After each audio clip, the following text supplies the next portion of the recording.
ፓርቲያችን የህዝባችን የረጅም ጊዜ ጥያቄ የሆኑት የዲሞክራሲ፣ የፍትሃዊነት፣ የአካታችነት ጥያቄ የወለደው ፓርቲ ነው።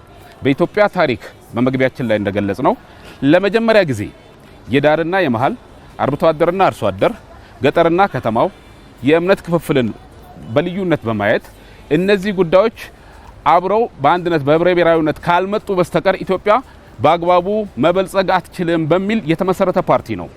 በኢትዮጵያ ታሪክ የመጀመሪያው ሁሉንም ኢትዮጵያዊ አካቶ የተመሰረተ ፓርቲ ነው። ስሪታችንም አካታችነት ነው።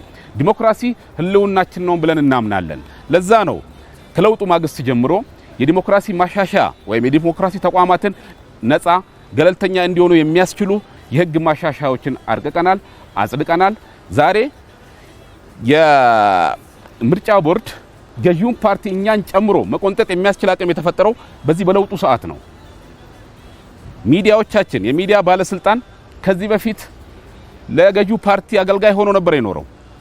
በእኛ በብልጽግና ፓርቲ በእግሩ እንዲቆምና ማንኛውንም ጉዳይ በነጻነት ማራመድ የሚያስችል በጀቱንም ራሱ ለተወካዮች ምክር ቤት አጽድቆ እንዲሄድ አድርገናል።